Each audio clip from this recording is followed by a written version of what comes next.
नमस्ते दोस्तों, मैं सम्राट चौधरी और आप देख रहे हैं मेरे चैनल इंडी वर्ल्ड एंटरटेनमेंट को। तो आज की वीडियो में हम देखेंगे कि ताइवानीज मीडिया और ताइवानीज लोग खुशी के मारे उछल रहे हैं कि इंडिया ने BYD कार, खास करके पीयूष गोयल ने जो रिप्लाई दिया है चाइना को, और इंडिया ने कंपनीज, चाइनीज कंपनीज BYD और भी दूसरे कंपनीज को जिस तरीके से बैन कर रहे हैं और जिस तरीके से चाइनीज कंपनीज पे टैरिफ लगा रहे हैं, उसको लेके ताइवानीज मीडिया खुशी से उछल रहे हैं। तो आज का वीडियो उसी के ऊपर है।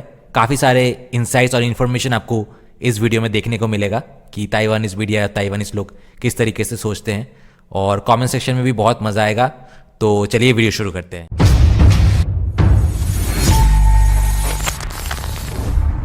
दोस्तों, मैंने इंडी वर्ल्ड के अलावा भी बहुत सारे दूसरे चैनल्स को भी एस्टैब्लिश किया है। अगर आपको मेरे साथ पार्टनरशिप में कोई नया चैनल स्टार्ट करना है या फिर मेरे एग्जिस्टिंग चैनल्स में पार्टनरशिप करना है तो मुझे कॉन्टैक्ट कीजिए इस नंबर पे। अमेरिकी राष्ट्रपति ट्रंप ने दुनिया के 75 देशों पर समान शुल्क को 90 दिनों के लिए सस्पेंड कर दिया है।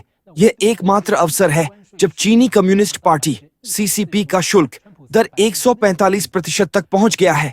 व्हाइट हाउस में एक कैबिनेट बैठक के दौरान ट्रंप ने कहा, यह एक रीअरेंजमेंट सिस्टम है। आइए देखते हैं शिंतांग से व्हाइट हाउस रिपोर्टर की यह रिपोर्ट। गुरुवार को व्हाइट हाउस के अधिकारियों ने पुष्टि की कि राष्ट्रपति ट्रंप द्वारा एक दिन पहले घोषित चीन पर 125% टैरिफ केवल इक्विवेलेंट टैरिफ हिस्सा है। इसमें अभी तक फेंटेनिल मुद्दे के कारण फरवरी की शुरुआत में लगाया गया 20% टैरिफ शामिल नहीं है। अब ट्रंप के दूसरे कार्यकाल में चीन पर लगाया गया टैरिफ बढ़कर 145% हो गया है।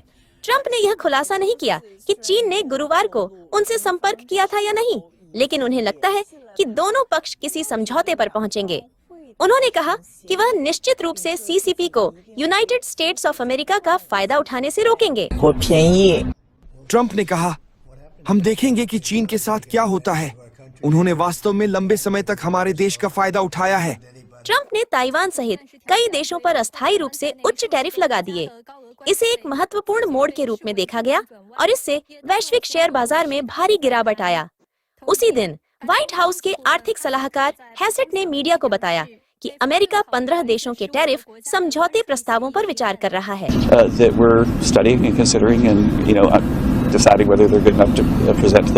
हैसेट ने भविष्यवाणी की कि अगले 3 से 4 सप्ताह में अमेरिका व्यापार समझौतों पर तेजी से प्रगति करेगा। This is a really fast process now that's not beginning today or yesterday. It began long before. जैसे जैसे व्हाइट हाउस व्यापार समझौते की दिशा में कदम बढ़ा रहा है, दुनिया इस बात पर बारीकी से नजर रख रही है कि क्या अमेरिका कम समय में अधिक देशों के साथ समझौते कर सकता है। इससे वैश्विक बाजार को स्थिर संकेत मिल सकता है। मैं आपका होस्ट ताओमिंग यिक्सिंग व्हाइट हाउस से रिपोर्ट कर रहा हूँ। अमेरिका ने 75 देशों पर 90 दिनों के लिए टैरिफ सस्पेंड कर दिया है। व्यापार युद्ध की इस लहर में भारत ने सबसे पहले अमेरिका पर भरोसा करना चुना है। उसने चीन की इलेक्ट्रिक कार कंपनी BYD को भारतीय बाजार में प्रवेश करने से मना कर दिया है। अमेरिका और भारत द्विपक्षीय व्यापार समझौते पर भी बातचीत कर रहे हैं। क्योंकि भारत के टैरिफ अपेक्षाकृत कम हैं, इसीलिए भारत को आशा है कि वो अमेरिकी बाजार में आपूर्ति अंतर को पूरा करने के लिए चीन की जगह ले सकता है। 美国总统川普暂缓大多数国家的对等关税，唯独拉高对中国的关税。外媒报道，在这波贸易战中，印度选择站在美国那边。周一，印度宣布拒绝中国电动车比亚迪进入印度市场的投资申请。 भारतीय व्यापार मंत्री गोयल ने कहा कि भारत को अपने रणनीतिक हितों के प्रति सतर्क रहना चाहिए और सही निवेश लक्ष्य चुनना चाहिए। पिछले साल भारत ने चीन की BYD के $1 बिलियन के निवेश प्रस्ताव को अस्वीकार कर दिया था। 90 दिनों के इस टैरिफ निलंबन के दौरान भारत को लाभ की स्थिति प्राप्त है। इससे पहले फरवरी में दोनों देश द्विपक्षीय व्यापार समझौते पर हस्ताक्षर करने पर सहमत हुए थे, जिसे इस सेशन में अंतिम रूप दिए जाने की उम्मीद है। एक ऐसा करार करेंगे जो भारत और यूनाइटेड स्टेट्स के बीच व्यापार को सरल भी करेगा, 500 बिलियन तक यानी आज से 2.5 गुना बढ़ाने का काम भी करेगा। अन्य एशियाई देशों की तुलना में भारत में टैरिफ 26% कम है। एप्पल और अन्य कंपनियां अपनी आपूर्ति श्रृंखलाओं को भारत की ओर स्थानांतरित कर रही हैं, जिससे यहाँ मैन्युफैक्चरिंग अपॉर्चुनिटीज बढ़ रहे हैं। If they have hit China so badly, they would like to have some alternative source of supply, and India fits into as a replacement of China. Though of course we have to create the capacity to meet that kind of volume. 针对川普要求杜绝 Bharat चीनी उत्पादों को भारत के माध्यम से अमेरिकी आपूर्ति श्रृंखलाओं में घुसने से रोकने के लिए एक आयात निगरानी समूह का निर्माण करके खुद को तैयार कर रहा है। 销持审慎态度。新唐人亚太电视叶恩杰编译。 अमेरिका ने चीन पर टैरिफ में 145% की वृद्धि की है। जवाब में चीनी कम्युनिस्ट पार्टी सीसीपी ने घोषणा की है कि चीन को अमेरिकी निर्यात में 125% की वृद्धि हुई है। इस बीच सीसीपी अगले सप्ताह दक्षिण पूर्व एशिया का दौरा करने की योजना बना रही है। दक्षिण पूर्व एशिया पर सीसीपी द्वारा भूमि शोधन के लिए उपयोग किए जाने का आरोप है। ट्रंप ने पहले कई देशों पर समान टैरिफ की घोषणा की थी। Vietnam 46%, Cambodia 49%, Malaysia 24%। अमेरिकी ट्रेजरी सचिव ने देशों को सीसीपी का साथ न देने की चेतावनी दी है। वियतनाम सीसीपी की भूमि शोधन गतिविधियों पर नकेल कसने और चीन को संवेदनशील उत्पाद निर्यात पर नियंत्रण मजबूत करने की तैयारी कर रहा है। जबकि चीन समान टैरिफ पर बातचीत कर रहा है, उसके नेता अमेरिकी दबाव को कम करने के उद्देश्य से दक्षिण पूर्व एशिया का दौरा कर रहे हैं। 美国总统川普的关税政策冲击全球。港媒报道，中共和欧盟计划7月底进行欧中峰会，预计中共产能过剩、低价倾销的问题成为焦点。 अमेरिकी राष्ट्रपति ट्रंप की टैरिफ पॉलिसी ने दुनिया को प्रभावित किया है।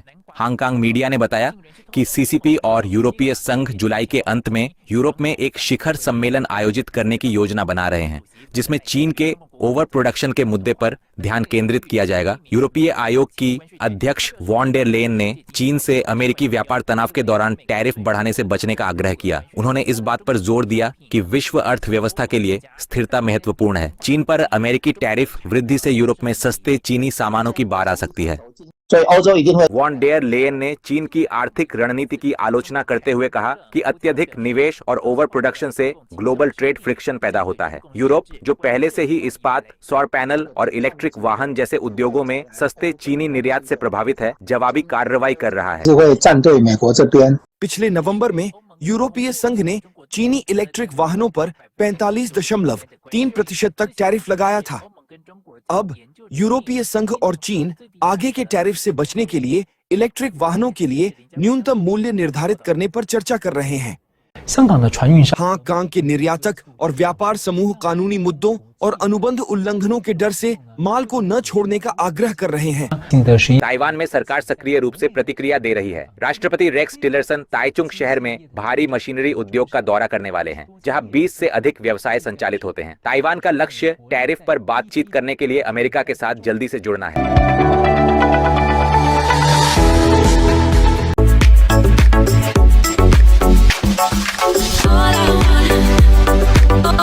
सबसे पहले जेरी संदान ने लिखा है कि हाल ही में अमेरिका द्वारा टैरिफ में कटौती के कारण चीनी तट के कई प्रमुख निर्यात केंद्रों जैसे कि ग्वांगडोंग और शंघाई में कार्गो परिवहन मूल रूप से ठप हो गया है। हांगकांग भी बहुत प्रभावित हुआ है और स्थानीय बंदरगाह टर्मिनल ऐसे कंटेनरों से भरे हुए हैं जिन्हें निर्यात नहीं किया जा सकता है। नेक्स्ट जोतांग ने लिखा है कि इस सदी के शुरुआती दौर में अमेरिका ने ताइवान में हमारा ख्याल रखा। आज अमेरिका ताइवान के प्रति बहुत दोस्ताना है और हमें लालच भरी नजरों से नहीं देखता। ताइवान के लोग ग्रेटिट्यूड के संदेश की सराहना करेंगे। ताइवान आओ और एंजॉय करो। जिसके रिप्लाई में मैंने लिखा है कि आएंगे बेटे आएंगे, कुछ दिन बाद चाइनीज लोग मजे करने आएंगे ताइवान में। अच्छा वाला इंडियन वर्कर्स आ रहे थे पर तुम लोगों को वो हजम नहीं हुआ। बिहारी वर्कर्स आते, एक एक बिहारी जो है 100 चाइनीज पे भारी पड़ते। लेकिन अब तुम लोग अपने प्रोटेक्शन के लिए किसको बुलाओगे? इंडियंस के लिए तुम लोग वुमेन सेफ्टी ये सब कंसर्न दिखा रहे थे। तो ये मत भूलो कि अमेरिकन सोल्जर्स जिस भी देश में स्टेशन होते हैं, एक बार जापानीज स्टैटिस्टिक्स देख लो कि अमेरिकन सोल्जर्स कितने सारे जापानीज लड़कियों का रेप किया है उन्होंने, वो एक बार देखना। और कितने इंडियन लड़के बाहर में जाके किसी लड़की का रेप किया है, वो स्टैटिस्टिक्स ज़रा कंपेयर करना, फिर तुम्हें पता चल जाएगा कि तुम्हारे देश के कुछ लोग और कुछ पॉलिटिशियंस कितने बड़े गवार थे। उसके बाद पर्पल रिंग ने लिखा है कि भारत ने कहा कि चीन थाई जॉइंट वेंचर बिल्डिंग के कॉलेप्स को देखने के बाद मैं अधिक समझदार हो गया हूं। उसके बाद चेन ने लिखा है कि मैन्युफैक्चरर्स जो अपने ओरिजिन छुपाते हैं वो सब्सिडी रिसीव नहीं कर सकते हैं। उसके बाद D8652 ने लिखा है कि भारत द्वारा चीन के समझौते के प्रयास को अस्वीकार करना बुद्धिमानी है। उसके बाद एग्जीबिशन ने लिखा है कि चीन यूनाइटेड स्टेट्स से कोई सामान नहीं खरीदते हैं, लेकिन इंडिया, वियतनाम और थाईलैंड यूनाइटेड स्टेट्स से सामान खरीदते हैं। तो चीन किस बात की टैरिफ वॉर लड़ रहा है? चीन की टैरिफ से यूनाइटेड स्टेट्स को घंटा कोई फर्क नहीं पड़ता। नेक्स्ट अतामा ने लिखा है कि हालांकि कुछ भारतीय दिखने में बहुत ही मैले कुचैले लगते हैं और अपने पहनावे और दिखावट पर कम ध्यान देते हैं, लेकिन वे बहुत होशियार भी हैं। पूरे देश की क्षमता चीन से कम नहीं है। अगर इसे अंतरराष्ट्रीय समर्थन मिल जाए तो यह भविष्य में निश्चित रूप से चीन की जगह ले लेगा। जिसके रिप्लाई में मैंने लिखा है कि मैले कुचैले, उस हिसाब से तो तुम लोग हमारे लिए बौने कुचौने हुए हैं। और सिर्फ बौने कुचौने ही नहीं, तुम्हारे दिमाग भी जो है तुम्हारे साइज का ही है। वो तुम्हारे इस रिमार्क से ही पता चलता है। और रही बात चाइना को रिप्लेस करने की, तो चाइना की जगह तो हम ले ही लेंगे, पर तुम ध्यान से रहियो, कहीं तुम्हारा जो साइज है उसके कंपैरिजन में अगर तुम्हारे देश की लड़कियां हमारे जाट पंजाबी की साइज देख ले तो हो सकता है कि एज ए पति भी वो लोग तुम्हें रिप्लेस कर दे। नेक्स्ट किंग ने लिखा है कि चीन पर अमेरिकी टैरिफ को 8,964% तक बढ़ाया जाना चाहिए। बाप रे, नहीं नहीं नहीं नहीं नहीं नहीं।